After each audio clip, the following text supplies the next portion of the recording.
우리는 누구나 다 엄마 뱃속에서 태어납니다. 한 사람도 예외가 없습니다. 태어나서 한동안 아이는 계속해서 먹고 응가하고 잠자고 깨고 이렇게 계속 수없이 반복합니다. 언제 동안 이렇게 할지 정말 지칠 때까지 아이는 계속해서 그것을 반복합니다. 그러다가 어느 날 갑자기 두 발로 일어서서 걸어갑니다. 주변의 사람들이 와 이거 기적이 일어난 것처럼 막 환호성을 이루면서 굉장히 기뻐하고 좋아하죠. 그렇게 아이는 자라가게 됩니다. 조금 더 지나게 되면 아이가 갑자기 문법을 배운 것도 아닌데요. 어떤 명사를 사용하기 시작합니다. 막 동사를 구형하는데요. 완벽한 한 문장을 만들어서 자유자재로 무언가 막 말을 중얼중얼거리기 시작합니다. 정말 신기한 일이 벌어지고 있죠. 사람들은 즐거워합니다. 이렇게 생명이 태어나고 자라는 일은 참으로 기쁘고 즐거운 일입니다. 우리 주님은 이렇게 한 출생의 사건을 사용하셔서 또 다른 출생의 사건을 은유로 주님께서 오늘 말씀을 통해서 우리에게 전해주고 계십니다. 이것이 어떤 은유냐면 위로부터 태어난다라는 이런 은유를 사용하고 계시는데요. 엄마 뱃속에서 태어나는 생명 말고 또 다른 생명으로 태어나는 방법이 있다라는 것을 예수님이 오늘 우리에게 가르쳐주고 계시죠. 니고데모가 어느 날 밤에 예수님을 찾아왔을 때 예수님께서 이 니고데모에게 태어나는 사건을 가지고 은유로 복음의 진리의 말씀을 전해주고 계십니다. 위로부터 태어나지 않으면 하나님 나라를 볼 수 없다라는 절제절명의 진리의 말씀을 우리에게 전해주고 계시죠. 학식이 높은 랍비였던 이 니고데모였지만 예수님께서 사용하시는 이 위로부터 태어난다라는 이 은유를 좀 깨닫지 못했었습니다. 왜냐하면 오늘 본문에서 말씀하셨듯이 땅의 일과 하늘의 일이 너무나 차이가 나고 육의 일과 영의 일이 너무나 존재감이 다르기 때문에 영의 일을 육의 것으로 가지고는 이해할 수가 없습니다. 주님이 또 이 니고데모에게 네가 땅의 일도 다 알지 못하는데 내가 하늘의 일을 말하는데 네가 그것을 이해할 수 없는 게 당연하다라고 주님이 그렇게 말씀하고 계시죠. 주님은 분명히 위로부터 태어나는 새로운 태어남의 종류에 대해서 말하고 계시는데도 불구하고 니고데모는 역시 여전히 땅에서 태어나는 엄마 뱃속에서 태어나는 생명 그것에 대한 지식만 가지고 있기 때문에 지금 그것만 가지고 이야기하고 있죠. 예수님은 그래서 아직도 깨닫지 못하는 니고데모에게 그럼 위로부터 태어나는 이 생명이라는 것 이것이 무엇인가에 대해서 오늘 21절까지 주님이 아주 그 복음의 핵심을 니고데모에게 가르쳐 주고 계십니다. 한번 살펴보겠습니다. 이 위로부터 태어나는 생명이라는 것은요 15절 말씀에 영생이라는 단어가 처음 등장하게 됩니다. 위로부터 태어나는 생명이 바로 이 영생이라는 것인데 이 영생은 그럼 어떻게 얻느냐? 예수 그리스도를 믿음으로만 얻을 수 있다라는 것을 니고데모에게 가르쳐 주고 계시죠.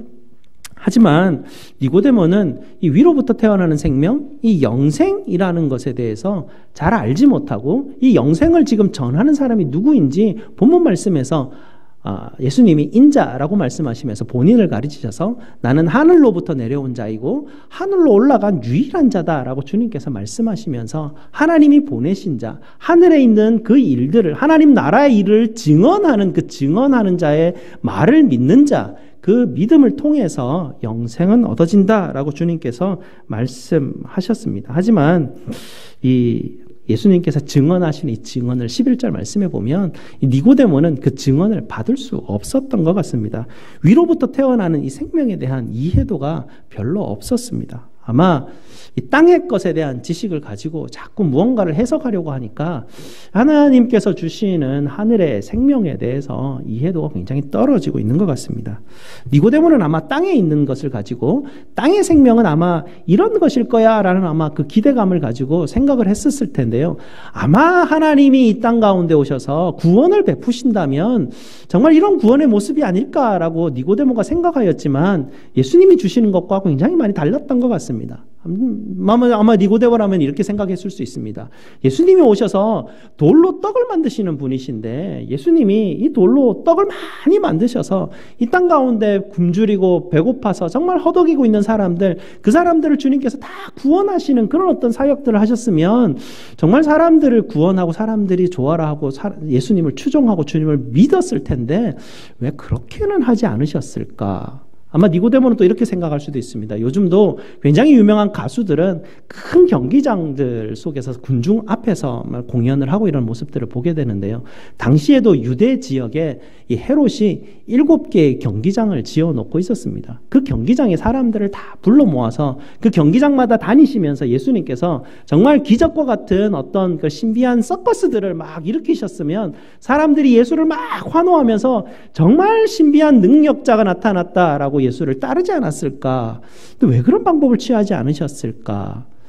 예수님께서 분명히 오셔서 로마 제국을 취하시고 그 왕권을 가지시고 제국의 왕으로서 이 땅에 있는 전쟁을 물리치고 공의를 설파하고 범죄를 물리치면서 정말 통치자로서 강력한 통치자로서 섰으면 사람들이 다 추종하고 예수를 믿었을 텐데 왜 그렇게 하지 않으셨을까? 라고 아마 이 니고데모는 생각했을 수 있습니다. 하지만 이런 생각은 다 땅의 일이었습니다. 이 땅의 일로 무언가 구원을 이야기하는 것에 주님께서는 그렇게 일하지 않으셨습니다. 예수님은 가난한 자를 먹이시는 부자로 오시지도 않으셨고요. 예수님은 모든 문제를 해결해주는 슈퍼맨으로도 오시지 않으셨습니다. 예수님은 모든 어떤 세상의 정의를 이루기 위한 강력한 통치자로서도 주님께서는 오시지 않으셨죠. 오늘 본문 말씀에 보면 하나님이 이 땅에 영생을 주시기 위해서, 구원함을 주시기 위해서 단 한 가지 일을 하셨습니다. 그것이 무엇이냐면 독생하신, 자기가 사랑하는 독생하신 아들을 우리에게 선물로 주신 일입니다. 하나님은 예수를 우리에게 주심으로 인해서 그 예수를 믿음으로 말미암아서만 영생이 이룰 수 있다라는 이 놀라운 진리를 우리에게 가르쳐 주셨죠. 예수님은 땅의 사람들이 전혀 관심을 기울이지 않는 구유로 오셨습니다.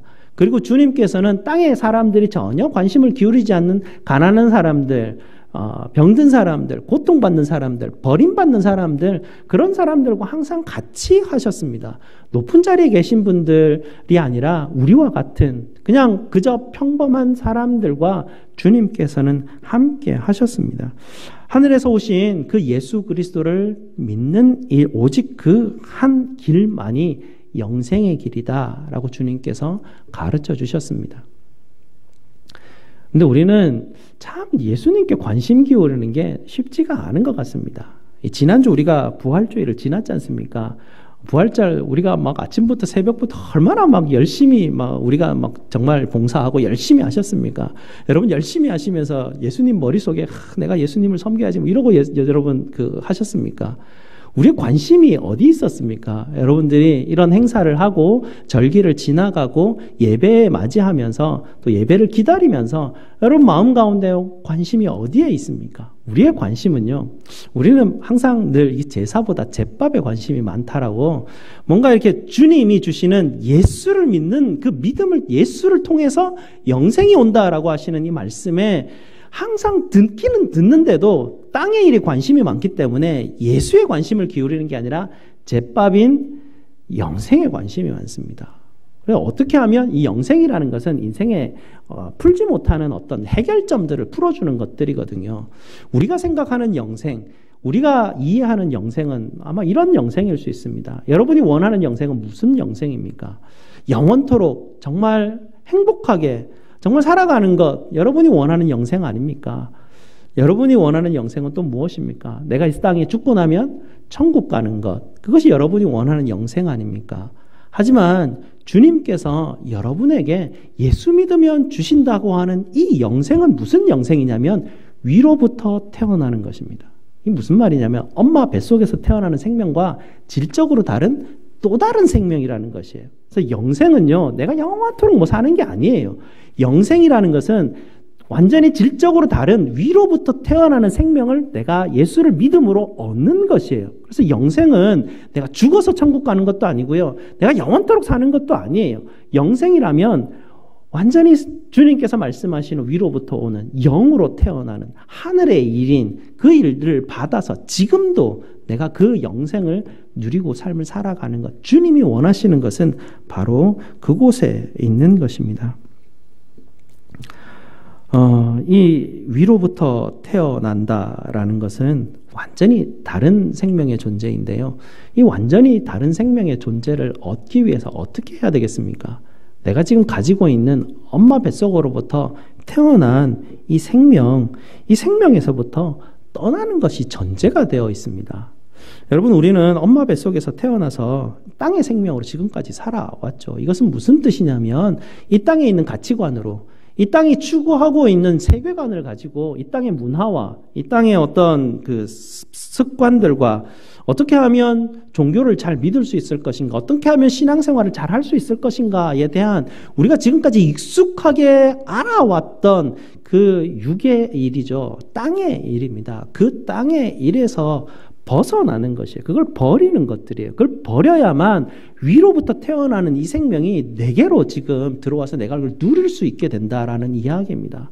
그래서 예수를 믿는다라는 것은 무엇이냐면 예수님이 들리실 때 그분과 함께 들려 들어가는 것이에요. 예수님이 십자가에 못 박히실 때 내 영과 내 육과 내 모든 욕정과 욕심과 내 육신을 다 주님께서 십자가에 못 박히신 그 십자가에 함께 못 박아서 그곳에서부터 죽는 것으로 위로부터 오는 생명이 내게 주어지는 것입니다. 그래서 영생이라는 것은요, 그냥 예수를 믿는다라고 입으로 고백하면서 그저 죽으면 천국 가겠거니 내가 교회에 이렇게 다니고 내가 예수님 찬송하고 이렇게 있으면 죽으면 천국 가겠다, 영원토록 사는 어떤 행복이 내게 오겠다, 이 정도에서 끝나는 것은 땅의 일입니다.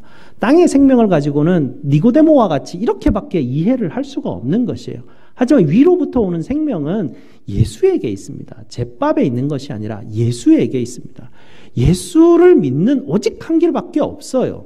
그 예수를 믿는 그 길이 무엇이냐라는 것을 예수님께서 계속 제자들에게 말씀하고 계시죠.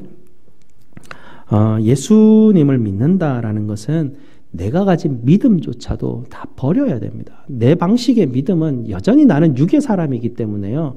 나는 여전히 땅의 사람이기 때문에요. 내가 믿는 믿음이라는 것은 니고데모와 같이 그런 믿음이에요. 이 믿음을 가지고 아무리 그 학식이 높고 성경을 많이 아는 어떤 이런 믿음을 가지고, 땅의 믿음을 가지고는 예수를 볼 수가 없어요. 예수를 만날 수도 없어요. 예수를 믿는다라는 것은 내 믿음, 내 신앙조차도 다 내려놔야 돼요. 뭘 바라봐야 되면 예수님께서 하나님을 믿는 그 믿음을 보셔야 돼요. 예수님이 하나님을 믿는 믿음을 붙드셔야 돼요. 예수님은 도대체 무엇을 바라보고 계시는가? 예수님은 도대체 어디를 향해서 가시는가? 예수님은 도대체 무슨 말씀을 하시는가? 거기에 관심을 기울일 때 그 예수를 붙드는 것이 하나님께서 우리에게 주신 선물이라는 것입니다. 우리가 이렇게 주님께서 하나님이 주신 정말 이 선물이신 이 예수님과 함께 걸어가는 그 길, 특별히 십자가에 못 박힌다라는 이 어떤 진리를 주님께서 계속해서 가르쳐 주시는데요. 그렇게 될 때만 위로부터 오는 생명을 누리게 되고, 그 위로부터 오는 생명을 누리게 될 때만 하나님 나라가 보이게 되고, 그 하나님 나라를 봐야만 그 하나님 나라에 들어갈 수 있게 되는 것입니다. 니고데모가 오늘 사건에 보면 예수님이 말씀하시는 게 굉장히 좀 혼동되고 어둠 가운데 있는데 빛 가운데로 나와야 된다라는 예수님의 초청을 듣게 됩니다. 아마도 이 말씀이 처음에는 혼돈되었지만 니고데모가 이 말씀이 어느 순간인가 깨달아졌던 것 같습니다. 왜냐하면 예수님이 십자가에 못 박히시고 죽으시고 난 이후에 아리마대 요셉이 자기 돌무덤에 예수님을 장사하지 않습니까? 그 사건 현장에 니고데모가 같이 있었어요. 이 니고데모가 지금 오늘 사건에 보면 밤에 예수님을 찾아왔습니다. 아무도 보지 않는 그 시간에 예수님을 몰래 찾아왔죠. 하지만 니고데모가 십자가에 주님을 장사 지낼 때는 더 이상 니고데모는 몰래 예수님을 찾아가는 그런 사람이 되지 않았습니다. 이제는 사람들이 다 바라보는 과정 가운데 나는 예수 믿는 사람이다라는 것을 드러내며 이 니고데모가 그의 삶이 변화되는 모습을 보게 됩니다. 십자가에 달리신 예수를 보면서 니고데모가 정말 위로부터 태어나는 정말 이런 경험을 하게 되죠. 이제는 예수를 보게 됩니다. 예수를 보는 게 뭔지를 알게 돼요. 그러면서 하나님 나라의 일이 뭔지를 알게 되고요. 예수를 향해서 자라가는 것이 어떤 것인지 우리에게 보여주고 있죠. 이렇게 위로부터 태어난 사람은 더 이상 어둠에 머물지 않고요. 빛으로 나오게 되고 예수가 나의 주라 고백합니다. 예수가 말하는 그 말이 진리라는 것이죠. 예수가 우리를 향해서 가리키는 그 손가락이 진리의 손가락이라는 것입니다. 그 길을 향해서 가는 그것이 바로 하나님 나라를 향해서 가는 복된 길이라는 철저한 어떤 믿음, 예수를 믿는 그 어떤 신뢰들을 가지고 쫓아갈 수 있다라는 것이죠. 이렇게 예수를 따라간다라는 것은 예수의 인격과 말씀을 따라서 자라가는 과정입니다. 이 자라가는 게요, 만만치가 않고 쉽지가 않습니다. 여러분, 태어나는 건 굉장히 즐거운 일이에요. 아주 이렇게 그렇게 길지 않게 일어나는 일이죠. 태어나는 일은 굉장히 신비롭고 기쁨이 있어요. 하지만 자라나는 과정은 참 길고 어렵습니다. 우리가 뭐 다 경험해보지 않았습니까? 아이를 뭐 한 십수년, 우리가 한 20년 이상을 아이를 양육하고 뭐 결혼하고 아이를 낳아도 여전히 자녀들에 대한 마음이 우리 속에 여전히 있고 이 자라나는 과정이 끝이 없지 않습니까? 우리가 정말 죽을 때까지, 그 아이가 죽을 때까지도 여전히 자라가는 과정에 있는 끝을 볼 수가 없는 것이 자라는 과정인 것 같습니다. 이 태어난 아이가 시도 때도 없이 울었던 경험들을 우리 하지 않습니까? 굉장히 피곤하고 지치는 모습이죠. 아이가 갑자기 밤에 열이 난다고 하면 밤에 한숨도 자지 못하지 않습니까? 뭐 끝까지 아이 열 떨어지는지 그거에 전전긍긍하며 뭐 어떨 때는 뭐 병원까지 막 뛰어다니면서 굉장히 어떤 이 자라나는 일에 함께하는 것은 쉬운 것이 아닙니다. 조금만 더 아이가 자라기 시작하면 아이를 양육하는 데 있어서 뭐 어떻게 양육해야 될지도 굉장히 혼돈스럽지 않습니까? 야, 다른 집 아이들은 어떻게 할까? 이렇게 쳐다보면 다른 집은 이렇게도 키우고 저렇게도 키우는데 나는 어떻게 할까?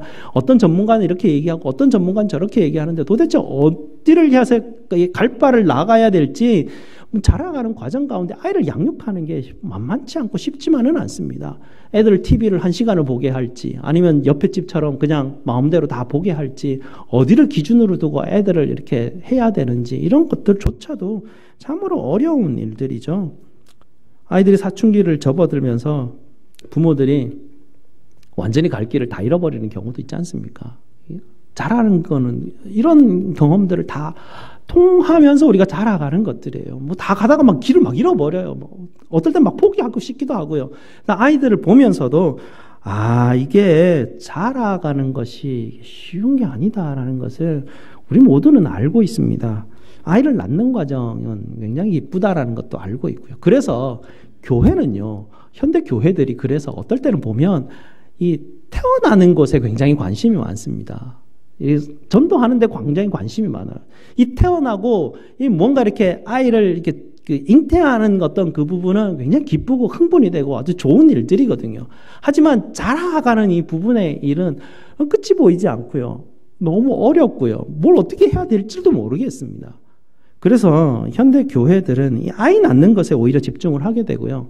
예수님 따라서 자라가는 것에 그렇게 크게 관심을 기울이지 않는 것 같습니다. 어떤 면에서 보면 예수에 관심이 있는 것이 아니라 정말 무언가 다른 것에 관심이 있는 듯해 보이기도 하고요. 교회 부흥이라는 것을 예수를 향해서 닮아가고 자라가야 된다라는 하나님의 말씀을 왜곡시켜가지고 이 세상을 따라서 오히려 규모를 키우려고 하고요. 정치적인 세력을 얻으려고 하고요. 이런 어떤 것을 통해서 뭔가 이득을 얻으려고 하는 사람들이 많이 모여드는 곳이 교회이죠. 그렇게 시작하면서 복음을 믿는 사람들이 참 많긴 하는데 교회에 모여드는 사람들이 서로가 어떤 유익을 가지고 많이 큰 교회들 가면 모여들게 됩니다. 그곳에 가면 사람이 있기 때문에 그곳에 가면 어떻게든 장사를 더 많이 할 수 있고 어떻게든 나를 홍보를 더 할 수 있는 어떤 그런 목적들을 가지고 교회들의 그 어떤 세력들이 더 커지게 되는 것이죠. 하지만 이웃의 아픔을 돌아보고 예수님 십자가를 따라서 낮아지고 온유한 것, 정말 예수님이 제시하는 그것에는 관심을 갖지 않는 경우들이 있습니다. 어렵기 때문에 그렇죠. 하나님 안에서 건강하게 자라가는 것 참 쉽지 않습니다. 어떤 성도들은 맨날 아기처럼 울기만 하는 성도들도 있죠. 어떤 성도들은 5살 어린애 마냥 고집불통인 성도들도 있어요. 어떤 성도들은 여중생 마냥 막 이랬다 저랬다 막 그런 뭐 감정이 들끓는 그런 성도들도 있고요. 어떤 성도들은 방황하는 청소년들처럼 막 그런 성도들도 있어요. 성도들 중에는 야 정말 좀 이런 어떤 머추얼한 성장한 이런 분이 있으면 좋겠다라는 기대가 있지만 사실은 역사 이래로 교회 안에 그런 성도들은 없었어요. 우리 성경에 나오는 교회들을 보면 알지 않습니까? 성경에 나오는 교회들 가운데 보면 참 지금 우리가 있는 일반적인 평범한 교회들 모습과 별반 차이가 없습니다. 이 바울 사도가 고린도 성도들을 향해서 이렇게 말한 적이 있죠. 너희가 예수님께서 너희를 부르셨을 때 너희가 어떤 위치에 있었느냐? 너희가 매력 있는 사람들 가운데 있었느냐? 유명한 사람들 가운데 있었느냐? 영향력 있는 사람들 가운데 있었더냐? 성령께서 여러분을 부르셨던 이유는 여러분 사도 바울이 이렇게 말하죠. 하나님이 세상에 미련한 것들을 부르셔서 지혜 있는 자들을 부끄럽게 하시기 위해서 주님은 그렇게 일하신다라고 말하십니다. 주님은 우리 같은 사람들을 부르셨죠. 성격 좋고 재력 있고 봉사 많이 하고 신앙 좋은 그런 사람이 있으면 참 좋겠는데요. 그렇지 않아요. 성령 하나님 그렇게 일하지 않으시는 것 같아요. 아무리 다 살펴봐도 성령 하나님은 참 감정적으로 불안한 사람들, 수동적이면서 공격적인 사람들, 불평 늘어놓는 사람들, 신경증이 막 돋쳐있는 남자와 수많은 여성들, 이런 사람들을 교회로 다 불러 모으셔가지고 뭔가를 하셔요. 참 이해할 수 없는 일인데 그렇게 주님께서는 그런 사람들 부르셔서 성령 하나님은 한 사람 한 사람 빚어가고 계신다라는 것이죠. 오늘 2가지 말씀을 여러분들에게 드렸는데요. 성도 여러분, 이 2가지를 우리가 함께 기억해야 됩니다. 이게 위로부터 태어나는 것은 다른 종류의 생명이라는 것이죠. 그 다른 종류의 생명이라는 것은 우리가 가지고 있는 이 땅의 생명을 내려놓아야 얻을 수 있는 생명입니다. 영생은 영원히 사는 게 아니에요. 영생은 천국 가서 살아가는 게 영생이 아니에요. 영생은 예수 믿음으로 말미암아서 위로부터 태어나는 그 생명을 지금 내가 누리며 삶을 살아가는 것, 예수 믿으며 예수 따라가면서 변화되고 성령 하나님께서 나로 부르셔서 빚어가시는 모든 과정이 영생이라는 것을 주님께서는 우리에게 가르쳐 주고 계십니다. 영생은 내가 영원히 행복하게 살아가는 게 아니에요. 내가 죽어서 천국 가는 그게 아니라 영생은 나를 부인하는 것부터 시작한다는 것을 예수님이 가르쳐 주셨습니다. 위로부터 태어나는 삶이라야만 하나님 나라를 보게 되는데요. 그 하나님 나라를 보기 위해서는 나를 부인하고 내 십자가를 지고 내가 가진 땅의 일들에 대해서 십자가에 못 박히는 일부터 시작하는 것입니다. 그럴 때 우리가 주님께서 주신 이 생명을 누리게 되는데요. 그래서 오늘 이 말씀처럼 하나님이 우리에게 주신 선물은 예수입니다. 이 예수를 믿는 것 외에는 아무런 다른 길이 우리에게 없습니다. 또 주님께서 우리를 부르셔서 빚어가시면서 자라가게 하시죠. 자라가게 하시는 분은 누구십니까? 빚으시는 분은 누구시죠? 성령 하나님이셔요. 성령 하나님이 우리를 다 공동체에 부르셔서 빚어가고 계십니다. 성령 하나님이 빚어가시는 동안 우리가 해야 될 일은 뭐죠? 기다리는 것이에요. 부모님들이 사춘기에 있는 자녀들을 향해서 부모들이 할 수 있는 일이 뭡니까? 기다리는 것밖에 없어요. 뭘 어떻게 해요? 말도 듣지도 않는데요. 뭐 말을 하면 삐져가지고 또 막 튀어나가기나 하고 막 대들기나 하고 막 분노하고 화내기만 하고 이렇지. 그 사춘기 애를 보고 부모가 할 수 있는 일이 무엇입니까? 기다려주는 것이죠. 끝까지 인내하고 그 아이가 돌아올 그날이 있기 때문에 알기 때문에 그가 그대로 그렇게 항상 살아가는 게 아니라 애가 자라가면 언젠가 부모의 마음을 알고 돌아오기 때문에 부모는 그걸 기다리는 거 아니겠습니까? 성령 하나님께서 빚어가십니다. 성령 하나님께서 빚어가시는 그 일들에 우리가 동참할 때 우리가 할 수 있는 일은 기다리고 인내하는 것들이죠. 하나 더 붙이면요. 하나님 앞에 하나님 우리에게 사랑의 눈을 주시옵소서라고 기도하는 것입니다. 그래서 사랑의 눈을 가지고 우리 서로를 한참을 바라보십시오. 한두 번 바라봐서 될 일이 아니에요. 사랑의 눈을 가지고 한참 바라보고 계시면 여기에 모인 사람들이 하나님의 공동체구나라는 게 어느 순간인가 깨달아지기 시작합니다. 사랑의 눈으로 한참 우리 서로를 바라보기 시작하면 성령께서 우리를 부르셨고 성령께서 우리를 지어가시는 공동체이구나라는 게 깨달아지기 시작합니다. 성령 하나님이 부르셨잖아요. 여러분이 우리 성도들 누가 될지 여러분 다 뽑으셨습니까? 제가 여러분 뽑았을까요? 장로님들이 여러분 뽑았습니까? 여기 다 불러 모은 분들은 우리의 어떤 뜻을 가지고 여기에 불러서 이렇게 서로 뽑아서 모인 것이 아니지 않습니까? 성령 하나님이 우리를 부르셨고 정말 이해 안 되는 그런 사람들을 불러 모아서 정말 우매한 사람들을 불러 모아서 성령 하나님이 빚어가시고 이걸 통해서 우리 공동체를 통해서 세상의 똑똑한 사람들을 향해서 하나님께서 소리 지르시려고 주님께서 지금은 그 일들을 하고 계십니다. 한 지체 한 지체가 자라가고 있습니다.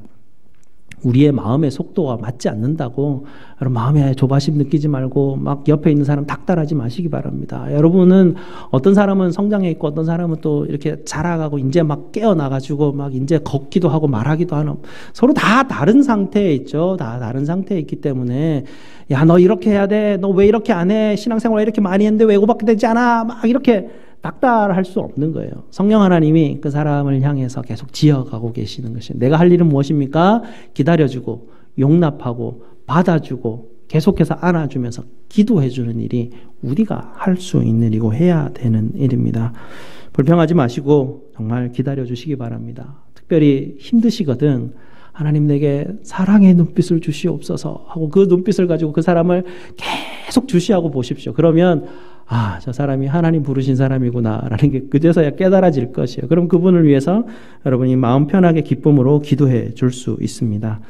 우리가 부활주일을 지났습니다. 첫 주간 주일을 지나고 있죠. 이 주일은 부활하신 주님을 우리가 기뻐하고 기억하고 우리 오직 주님밖에 없습니다. 고백하는 날이지 않습니까? 이 주일날 우리가 함께 매주 우리가 모여서 해야 될 일은 예수 바라보는 일입니다. 예수 바라보지 않으면 우리는 정말 딴 길로 금방금방 셀 수밖에 없는 것이 우리네 현실입니다. 부활하신 주님을 믿음으로 말미암아서 위로부터 오는 생명으로 태어나시고 우리 주님께서 여러분을 건강하게 자라게 하시는 성령 하나님의 길을 따라 빚어가시는 저와 여러분 되시기를 주님의 이름으로 축복드립니다. 기도하시겠습니다.